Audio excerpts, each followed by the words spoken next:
وَقُلْ جَاءَ الْحَقُّ وَزَهَقَ الْبَاطِلُ إِنَّ الْبَاطِلَ كَانَ زَهُوقًا.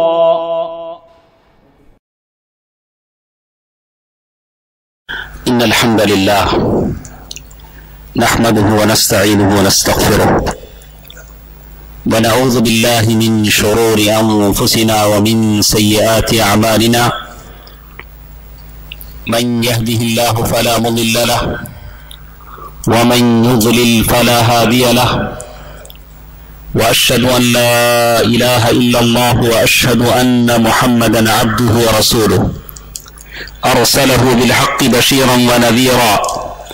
أما بعد فإن خير الحديث كتاب الله وخير الهدي هدي محمد صلى الله عليه وسلم فإن خير الأمور عوازمها وشر الأمور محدثاتها وكل محدثة بدعة وكل بدعة ضلالة وكل ضلالة في النار.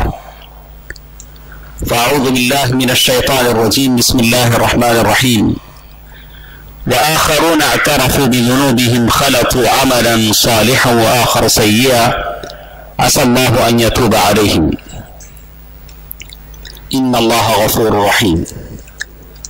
محترم حضرات، بزرگوں، دوستوں، عزیزوں، چھوٹے بچوں،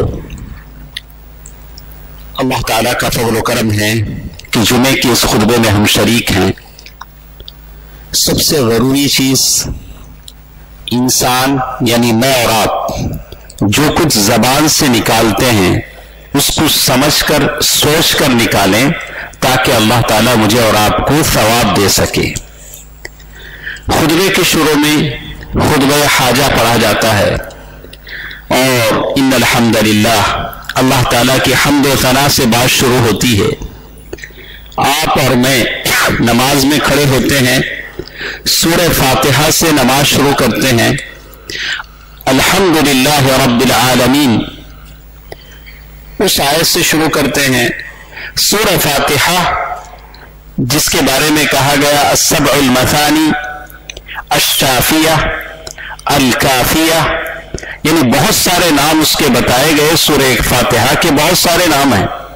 سورہ فاتحہ جب شروع ہوتی ہے، جیسے صحابی رسول صلی اللہ علیہ وسلم فرماتے ہیں، اللہ کے نبی صلی اللہ علیہ وسلم نے مجھ سے کہا کہ مسجد سے باہر نکلنے سے پہلے تم کو ایک عظیم سورت بتلاؤں گا، بہت بڑی سورت.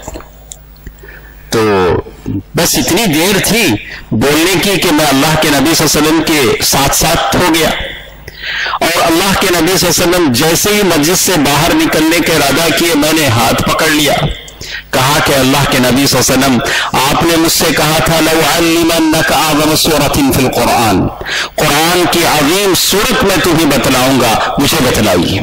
مسجد سے نکلنے سے پہلے آپ مسجد سے نکل رہے ہیں تو اللہ کے نبی صلی اللہ علیہ وسلم نے بتلایا یہ الفاتحہ. سورۃ الفاتحہ قرآن کی عظیم سورت ہے جس کو ہم ہر نماز میں ہر رکعت میں پڑھتے ہیں، چاہے امام کے پیچھے ہو یا الگ ہو. تو الحمدللہ رب العالمین جب شروع کرتے ہیں تو اللہ تعالیٰ کی حمد و ثنا سے، اللہ تعالیٰ کی تعریف سے. اللہ نے خود اپنی تعریف کی، الحمدللہ رب العالمین جو سارے جہانوں کا رب ہے. تو اس کا یہ مطلب ہے کہ اللہ آپ کو مجھے سمجھانا چاہتے ہیں قولوا الحمدللہ، بار بار کہو اللہ کی تعریف ہے، اللہ کی حمد و ثنا ہے، اللہ کی توصیف ہے. الحمدللہ رب العالمین. جیسے مفسرین لکھتے ہیں کہ اللہ نے جب کہا کہ سارے جہانوں کا رب اللہ ہے تو آدمی تشویش میں مبتلا ہو گیا کہ اب وہ اللہ پتہ نہیں کیسے بہیویئر کرے، کیسے سلوک کرے. تو اللہ نے فوراً کہا الرحمن الرحیم. وہ اللہ جو سارے کائنات کا رب ہے وہ بڑا ہی رحم کرنے والا ہے، بڑا ہی مہربان ہے. پریشان ہونے کی ضرورت نہیں، گھبرانے کی ضرورت نہیں، وہ بڑا مہربان ہے. الرحمن الرحیم. دوستو عزیزو، آج کے اس جمعے کے خطبے میں مجھے بات دوسری کرنی ہے، اور میں اللہ تعالیٰ کی اس حمد و ثنا کے بعد میں آپ کو لے چلتا ہوں قرآن مجید کی ایک آیت میں نے آپ کے سامنے تلاوت کی، وَآخَرُونَ اعْتَرَفُوا بِذُنُوبِهِمْ۔ کچھ لوگ دنیا میں ایسے بھی ہیں جو اپنے گناہوں کا اعتراف کرتے ہیں، گناہوں کا اقرار کرتے ہیں، خَلَطُوا عَمَلًا صَالِحًا، خَلَطُوا عَمَلًا صَالِحًا، یہ ایسے لوگ ہیں جن کا عمل ملا جلا ہے، کچھ اچھا کچھ خراب، کچھ اچھا کچھ برا۔ بالکل ایسے ہی ہماری زندگیاں ہیں، ہماری زندگیوں میں بہت سارے اچھے کام بھی ہیں، بہت سارے یعنی ہو سکتا ہے کچھ غلط کام بھی ہوں۔ عسى اللہ، بہت ممکن ہے، یقین ہے کہ اللہ تعالیٰ ان کو بخش دے، معاف فرمائے، اس لیے کہ اللہ بڑا بخشنے والا ہے۔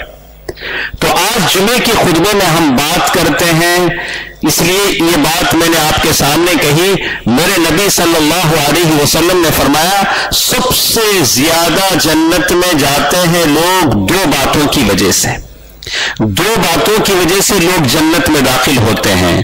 وہ کیا باتیں ہیں؟ کہا تقوی اللہ وحسن الخلق۔ دو باتوں کی وجہ سے جنت ملتی ہے، ایک اللہ کا ڈر، دوسرا اچھے اخلاق۔ آپ کے اندر اچھے اخلاق ہوں، لوگوں سے نرمی کے ساتھ بات کریں، چلتے ہوئے نرمی سے چلیں، سینہ تان کر فخر و مباحات کے ساتھ اکڑتے ہوئے نہ چلیں، لوگوں سے اچھا معاملہ کریں، آپ کی زبان اچھا بولے، آپ کا دماغ اچھا سوچے، آپ جہاں بھی بیٹھیں خیر کی بات لے کر بیٹھیں، جہاں بھی آپ بیٹھیں وہ مجلس بابرکت بن جائے۔ تقوی اللہ وحسن الخلق۔ زیادہ لوگ جو جنت میں جاتے ہیں اللہ تعالیٰ کا ڈر اور اچھے اخلاق سے۔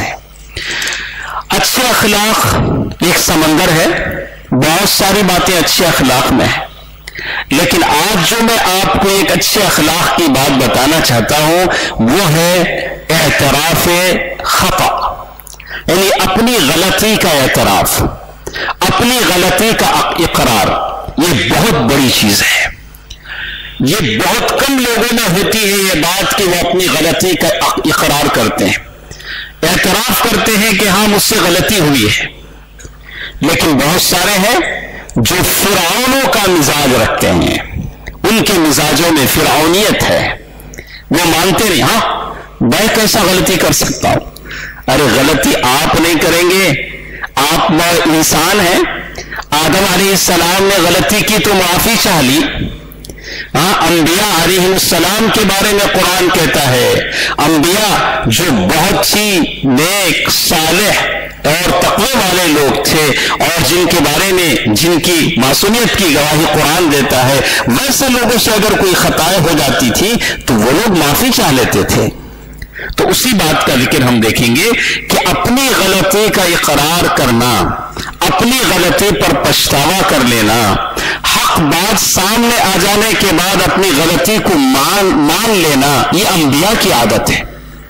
قرآن مجید آدم علیہ السلام کے تعلق سے کہتا ہے آدم علیہ السلام کے لیے اللہ نے جنت بنائی، ساری چیزیں رکھی اور یہ کہہ دیا دیکھو یہ ایک درخت ہے، وَلَا تَقْرَبَ هَٰذِهِ الشَّجَرَةَ، دیکھو یہ درخت ہے اس کے قریب مت جانا، ایسا کرو گے تو پھر تم سے غلطی ہو جائے گی، تم ظلم کرنے لگو گے، ساری بات بتا دی گئی۔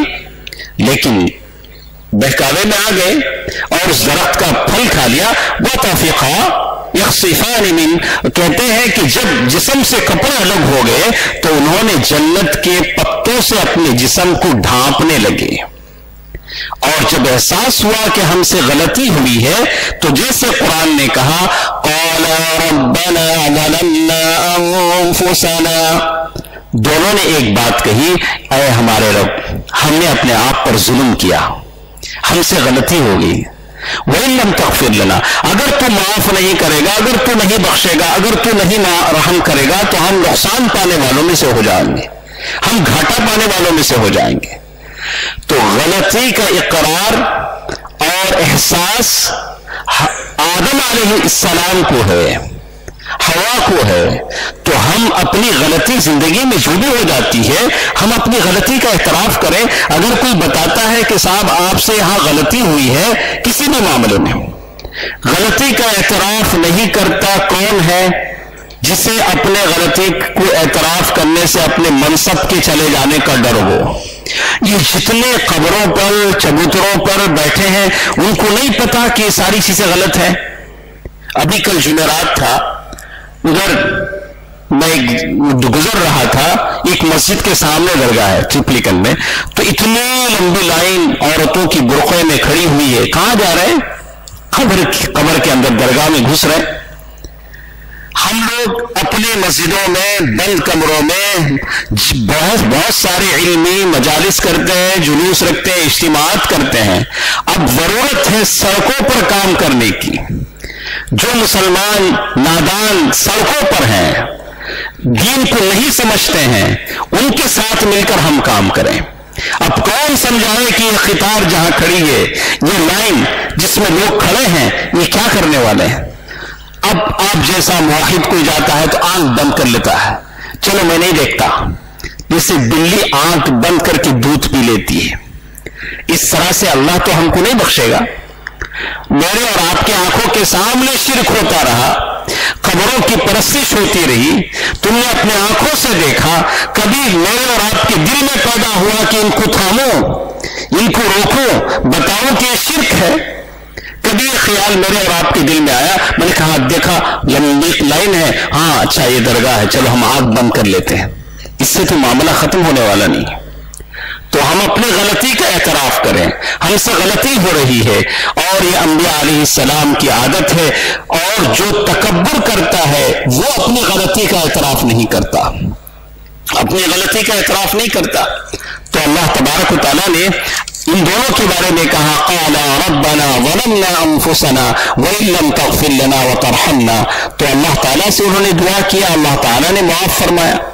اسی طرح آپ دیکھیں گے موسیٰ علیہ السلام جن کے بارے میں قرآن کہتا ہے وَدَخَلَ الْمَدِينَةَ عَلَى حِينِ غَفْلَةٍ مِّنْ أَهْلِهَا، موسیٰ علیہ السلام ایک ایسے وقت میں مسجد میں داخل ہوئے، دیکھا کہ دو لوگ آپس میں لڑ رہے ہیں، ایک ان کی قوم کا ہے، دوسرا دوسری قوم کا ہے۔ فَاسْتَغَاثَهُ الَّذِي مِنْ وَشِيعَتِهِ عَلَى الَّذِي مِنْ عَدُوِّهِ فَوَكَزَهُ مُوسَىٰ فَقَضَىٰ عَلَيْهِ۔ تو ایک نے دیکھا کہ موسیٰ علیہ السلام آ رہے ہیں، تو اس نے ندا لگائی کہ موسیٰ دیکھو یہ مجھے مار رہا ہے۔ تو موسیٰ علیہ السلام نے ایک پنچ مارا، فَقَضَىٰ عَلَيْهِ، تو سامنے والا مر گیا۔ تو فوراً کا قال هذا من عمل الشیطان، ارے یہ تو شیطان کا کام ہو گیا۔ پھر انہوں نے اللہ تعالیٰ سے معافی چاہی، قال رب انی ظلمت نفسی فاغفر لی فغفر له انه هو الغفور الرحیم۔ قال رب انی ظلمت نفسی، موسیٰ علیہ السلام سے غلطی ہوئی، موسیٰ علیہ السلام نے اللہ تعالیٰ سے کہا یا اللہ میرے سے خطا ہوئی۔ جتنے یہاں بیٹھے ہیں میں ہوں، آپ اور ہم 50 سال 40 سال 60 سال 70 سال سے دنیا میں جی رہے ہیں، جب سے ہوش سنبھالا ہے تھوڑا آنکھ بند کر کے سوچیں کتنے گناہ غلطیاں میرے اور آپ سے ہوئی ہیں۔ کیا اچھا نہیں ہوگا کہ یہ غلطیاں ہم دنیا میں اللہ سے معاف فرما لیں، جب قبر میں جائیں تو یہ غلطیاں یہ گناہ ایک شکل میں ہمارے قبر میں ان کی بدبو ہمارے ساتھ نہ رہے۔ کوشش کیجئے، اللہ تعالیٰ سے استغفار کیجئے۔ قال رب انی ظلمت نفسی، موسیٰ علیہ السلام کہہ رہے ہیں کہ اے اللہ میں نے اپنے اوپر ظلم کیا ہے، یا اللہ تو معاف فرما۔ فوراً اللہ تعالیٰ کہتے ہیں فغفر لہ، اللہ تعالیٰ نے بخش بھی دیا۔ آپ دعا کریں، اللہ تعالیٰ معاف کرنے کو تیار ہے۔ یونس علیہ السلام جن کے بارے میں قرآن کہتا ہے وَظَنُّونِ إِذْ ذَهَبَ مُغَاضِبًا فَظَنَّ أَن لَّن نَّقْدِرَ عَلَيْهِ فَنَادَىٰ فِي الظُّلُمَاتِ أَن لَّا إِلَٰهَ إِلَّا أَنتَ سُبْحَانَكَ إِنِّي كُنتُ مِنَ الظَّالِمِينَ۔ یونس علیہ السلام قوم سے ناراض ہو گئے، بہت محنت کیا، قوم ایمان نہیں لاتی ہے، ناراض ہوئے، کشتی میں سوار ہوئے، سارا واقعہ آپ کو پتا ہے۔ پھر کشتی والوں نے سمندر میں ڈال دیا، مچھلی نے نگل لیا۔ یونس علیہ السلام کے لیے اللہ تعالیٰ نے کہا اے مچھلی یہ میرا بندہ ہے، نیک صالح اللہ کا نبی ہے، مچھلی ہضم نہیں کر پائی، کہا وہ اس کے بعد اللہ کے حکم سے باہر نکالا شجرۃ یقطین جسے قرآن کہتا ہے، اور یونس علیہ السلام کی وہ دعا تھی، کون سی دعا؟ قال رب لا الہ الا انت سبحانک انی کنت من الظالمین۔ ترمذی کی حدیث ہے، جو شخص ان کلمات سے دعا کرتا ہے اللہ تعالیٰ اس کی دعا کو قبول فرماتے ہیں۔ لا الہ الا انت سبحانک انی کنت من الظالمین، لا الہ الا انت سبحانک انی کنت من الظالمین۔ آپ اور میں دعا کریں۔ اللہ کے نبی صلی اللہ علیہ وسلم فرمایا کہ جو شخص ان کلمات کو لے کر دعا کرتا ہے اللہ تعالیٰ اس کی دعا کو قبول فرماتا ہے۔ تو موسیٰ علیہ السلام نے معافی چاہی، اللہ تعالیٰ نے معاف فرما دیا۔